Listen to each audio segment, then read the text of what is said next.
일정 간격으로 송정이 돼 널브러져 있던 일본군 병사들. 마치 뜨개질 해놓은 모습 같았습니다. 철조망과 지뢰, 기관총, 대포에 화마에 갇힌 일본군 병사들은 이렇게 의미도 모른 채 죽어나갔습니다. 부하를 아끼고 보살펴야 한다는 의무를 저버린 무능한 지휘관들. 과연 그 옛날 일본군에만 있었을까요? 대한민국은 상비군만 53만, 전시가 되면 275만 명이 넘는 예비군도 동원됩니다. 단지 남일만은 아닐 것입니다.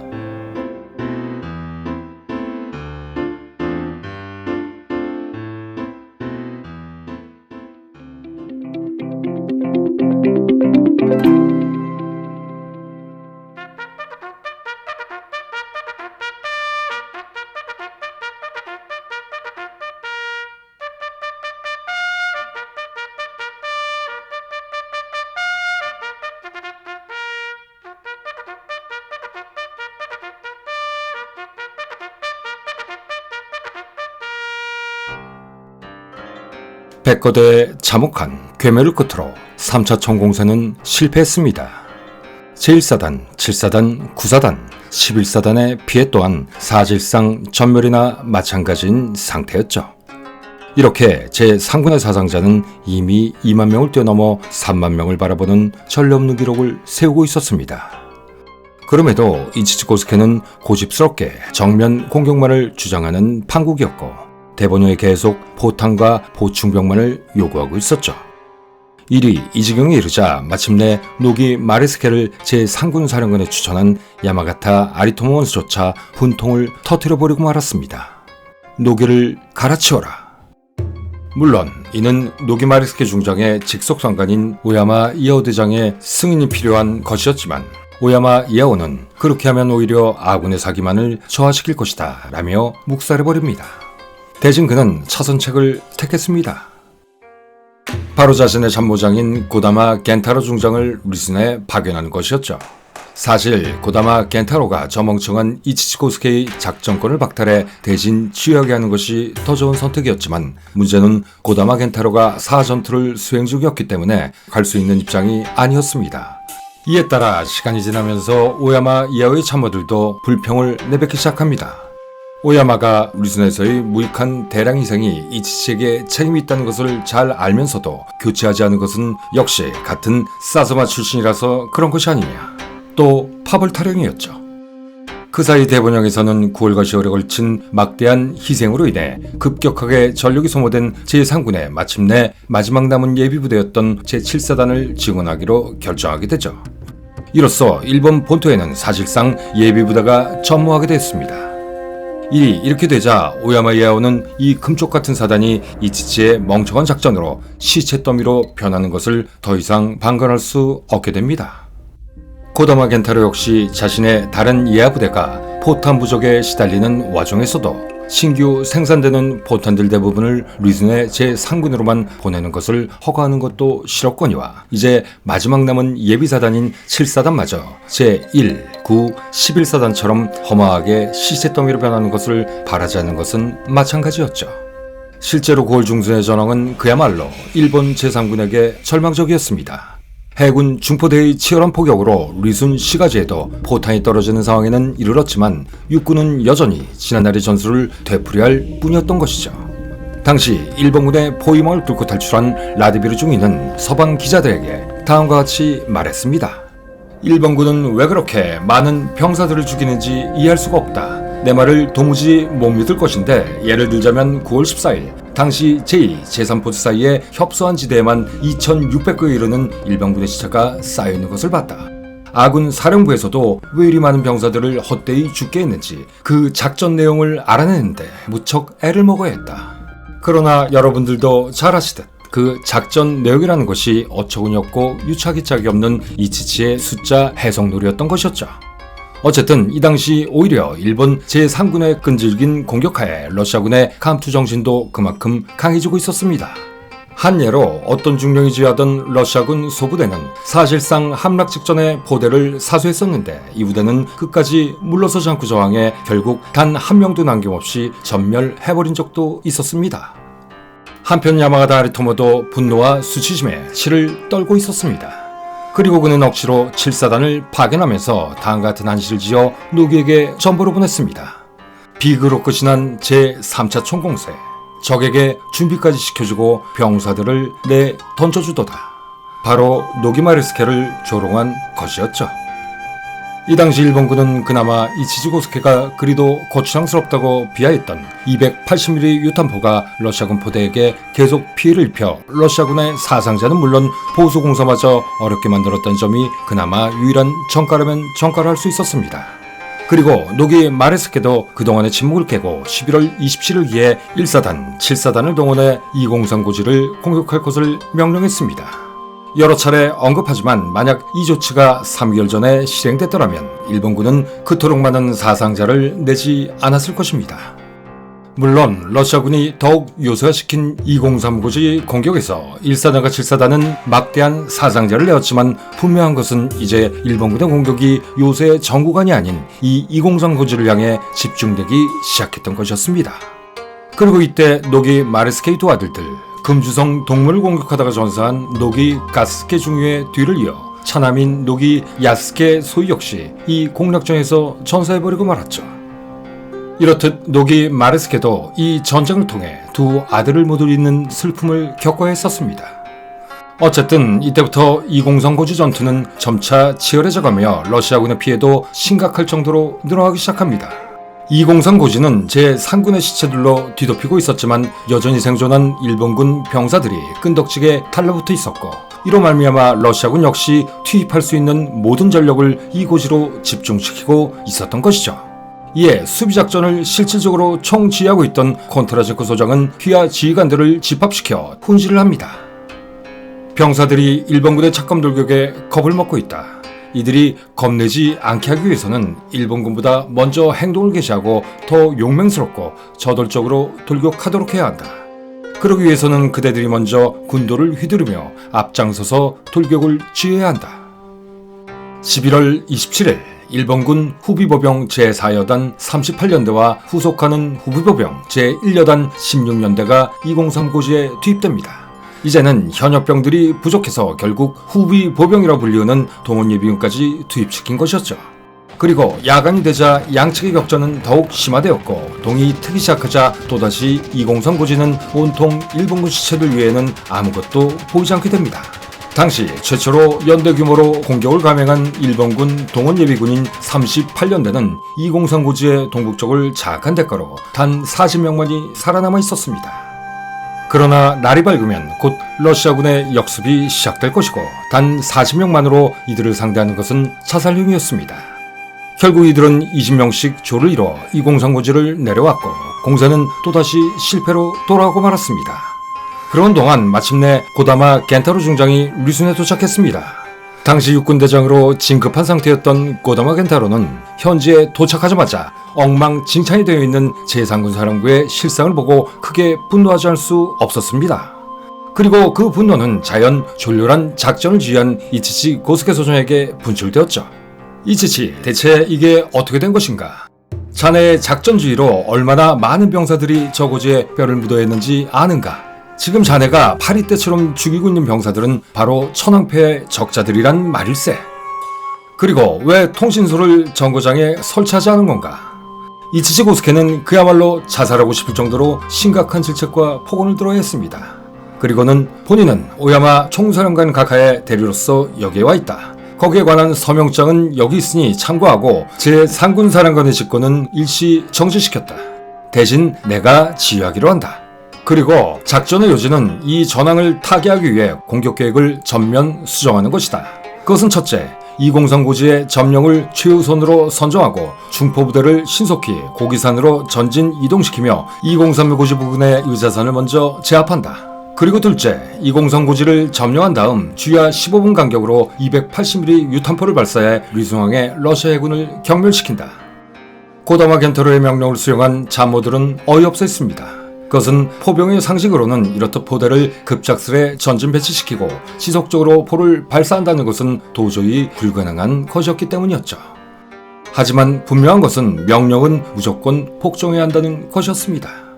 여기에 더해 고다마 겐타로는 후방에 위치했던 사령부를 즉시 이동시키라는 명령도 내립니다. 앞으로 24시간 이내에 이 명령을 완수하라. 방금 들은 바로는 203고지 서남부 일각에 100명도 채 안 되는 병사들이 수일 전부터 고립되어 있다고 한다. 그들은 그대로 찬바람 속에서 그곳을 사수하고 있다. 그 모습을 여기 있는 누구든 본 일이 있는가? 이에 참모들도 할 말이 없었습니다. 그만큼 제3군사령부의 참모들은 후방에서 편안한 일상을 보내고 있었던 것이죠.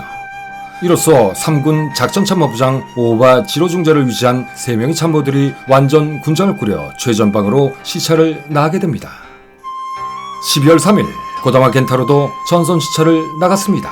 당시는 12월 2일부터 양군의 합의에 의해 전사자 및 부상자의 수용을 위해 쌍방이 적십자 깃발을 세우고 작업이 이루어지고 있었습니다.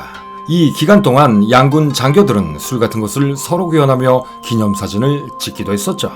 그러나 문제는 러시아군은 사상자가 적다 보니 시체 치운 작업을 금세 끝마치고 파괴된 포대를 보수하는 데 전력을 기울이고 있었지만 전사자가 워낙 많았던 일본군은 시체를 치우기도 벅찼습니다. 이를 본 고다마 겐타로는 또다시 분노하게 되죠. 그래서 그는 야비하게도 12월 4일까지 정해진 휴전기간을 이용해 러시아군을 기습하기로 결정합니다. 이에 그나마 병력이 온전한 7사단 사령부를 찾아가 사단 참모들에게 공격 계획을 작성하도록 지시하죠. 그러나 가지고 온 작성 계획을 보니 어이없게도 종전의 이치지고스케이 그것과 큰 차이가 없었습니다. 이 녀석들이 이런 식으로 그 많은 병사들을 죽여왔군. 이로 인해 야비한 기습작전은 취소되었고 고다마는 또다시 크게 분노하고 말았습니다. 그리고 7사단 참모들은 물론 제3군사령부의 모든 참모들은 이날로 지옥과 이송을 오가는 시간을 보내야 했었습니다. 이때부터 어떤 참모장교라도 사령부의 기본 행정 업무를 수행하는 병력 이외에 모든 장교들은 완전 무장한 채 무조건 최전선에 배치됐던 것이죠. 그리고 포진지의 전진 배치와 땅굴 구축을 제한 그 어떠한 작전 행위도 금지시킵니다. 물론 그 작업에 장교라고 열애는 없었습니다. 특히 견장에 참모의장을 달랑거리며 일도 않고 거들먹거리는 참모장교라도 발견하면 그 즉시 책임을 물어 가혹하리만큼 처벌했었다고 합니다. 하지만 이것이 일본군 지휘부 문제의 근본적 해결책이었을까요?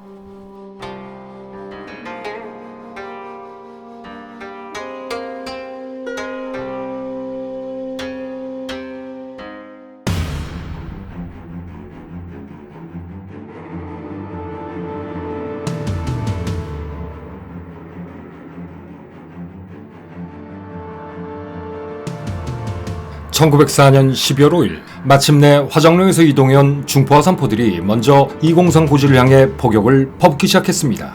이에 러시아군의 주포들도 203 고지와 의자상에서 반격을 해왔지만 근거리로 접근해 보다 정확한 명중탄을 날릴 수 있는 일본군이 유리했었죠.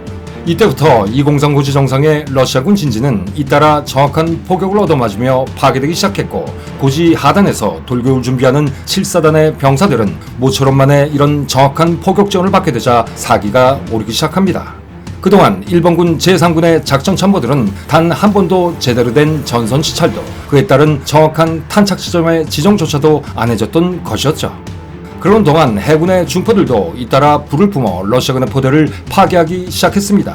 이때부터 제3군 사령부의 관측장교들이 전방진지에 직접 나가 획득한 좌표를 해군과도 공유하기 시작한 것이죠. 그만큼 고마다 겐타로의 중포진지의 전진과 정확한 공격 지점의 근접 관측은 탁월한 선택이었던 셈이었습니다. 그동안 일본군이 무수한 사상자를 냈던 것은 203 고지 등 주요 보루들에 배치된 M1893 맥심 기관총의 탄막이 한몫 두둑이했지만 그 외에도 주변 고지의 포대에서 날아온 러시아 중포의 탄착으로 인한 것이 상당했었기 때문이었습니다. 그러나 이제 그것이 종료되는 순간이 온 것이죠. 1904년 12월 5일 오전 9시 일기에 마침내 제3군의 203 고지에 대한 돌격이 시작됐습니다. 때마침 전선에 도착해 정결을 마친 280mm 유턴포들도 일제 포격을 시작하였고 일부 제3군은 제대로 된 포격전을 받아가며 마침내 러시아군의 거점을 하나둘씩 장악하기 시작합니다. 203 고지의 서남 방향에서 공세를 시작한 7사단 14여단장 사이토 타로 소장의 종대는 30명씩 편성된 결사대를 축차적으로 올려보냈고 마침내 오전 10시 20분 203 고지의 서남 방향을 장악하는 데 성공합니다.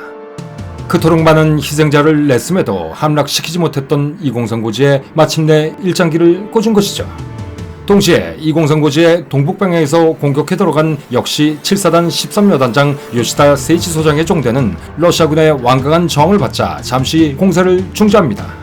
그러나 3차 공격에서 설쳐대다 머리에 총알을 맞은 스치아 미스와로 교체된 사메지마 시교가 지휘하는 11사단 병력의 지원을 받아 오후 1시 30분 다시 공격을 시작합니다. 이 당시 22연대는 7사단의 203고지 총공격을 지원함과 동시에 동계관선에 러시아 수비대를 묶어두기 위한 견제 임무도 동시에 수행하고 있었죠. 그 결과 공격적의 단 30분 만에 7사단 13여단은 육박전 끝에 드디어 203고지 동북방면을 점령해버립니다. 그리고 이들은 30년씩 아리사크 소총에 매단 일장기를 휘날리며 일제히 덴노헤이카 반자이를 질러댔습니다. 고마다 겐타로가 작전 계획을 변경한 지 4일 만에 일본군은 전사 5,052명, 부상 11,883명에 달하는 사상자를 내고 공격기지 5시간 만에 203고지를 간신히 함락시킨 것입니다. 물론 좀 더 정확해진 포격을 빼면 6탄 돌격에는 변함이 없었지만 말이죠. 당시 러시아군은 이미 전력이 많이 약해져 있었고 또한 포위돼 있었기에 충분한 포격 이후 신중한 파상 공격도 가능했었지만 이번에도 일본군은 무조건 떼거지 닥터를 했었던 것이었습니다. 일본군은 그렇게도 급했을까요? 어쨌든 이때 러시아군도 전사 5,380명, 부상 12,000여 명에 달하는 피해를 입었습니다. 사실상 전멸해버린 것이죠. 그러나 1대1에 가까운 교환비, 이렇듯 승자 패자의 사상적 교환비는 끝까지 승자편으로 기울지 않았습니다. 그리고 12월 15일 러시아군 요새 축성의 달인이자 실질적인 요새 방어 책임자였던 콘트라제코 소장은 동계관산 북쪽보로를 시찰하던 중 우연히 일본군이 발사한 280mm 포탄이 그가 있던 지점에 떨어지면서 전사하고 맙니다. 당시 그의 시찰 목적은 일본군이 독가스를 사용했다는 전선의 보고를 확인하기 위해서였는데 실제로는 사실 무근이었고 이렇게 콘트라제코 소장은 허무하게 전사해버리고 말았습니다.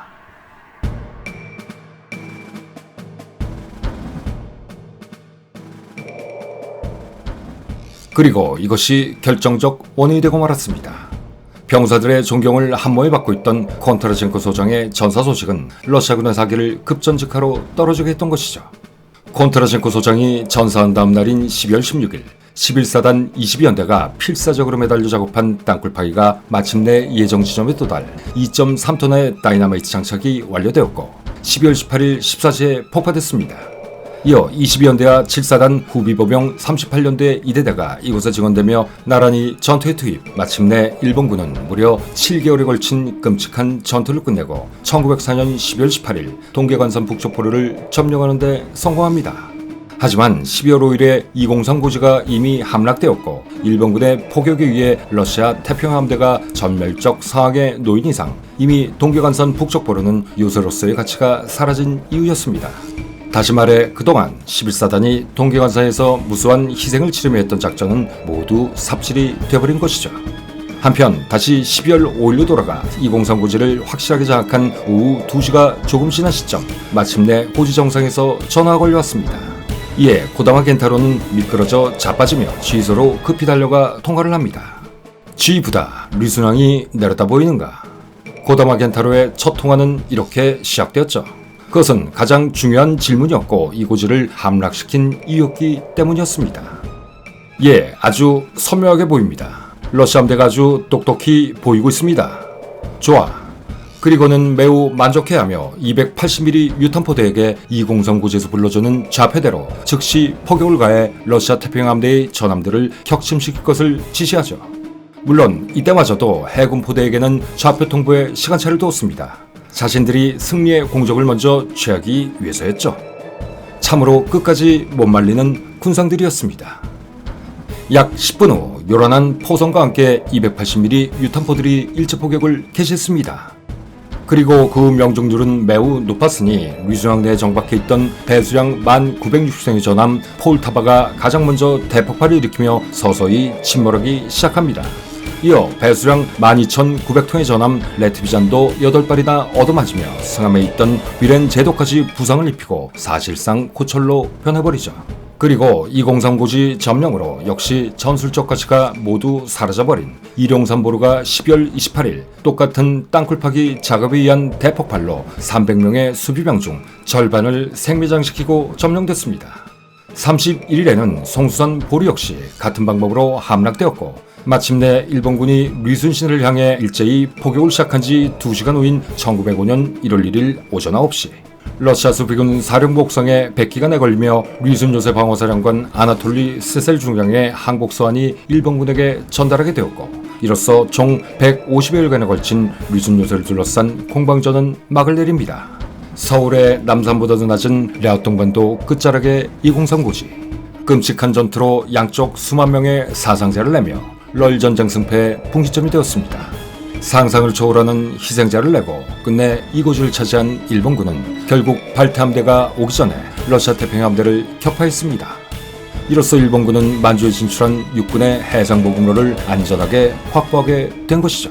그리고 이어진 또 한 번의 럴 전쟁의 결정적인 순간, 바로 류승이라는 기항지를 없애버림으로써 일본 해군이 러시아 발트함대를 스즈마 앞바다에서 격파할 수 있도록 유도했던 것이죠. 일본군이 피로 쏜 류승 공방전, 이렇게 럴 전쟁 승리의 결정적 전환점이 되었던 것입니다.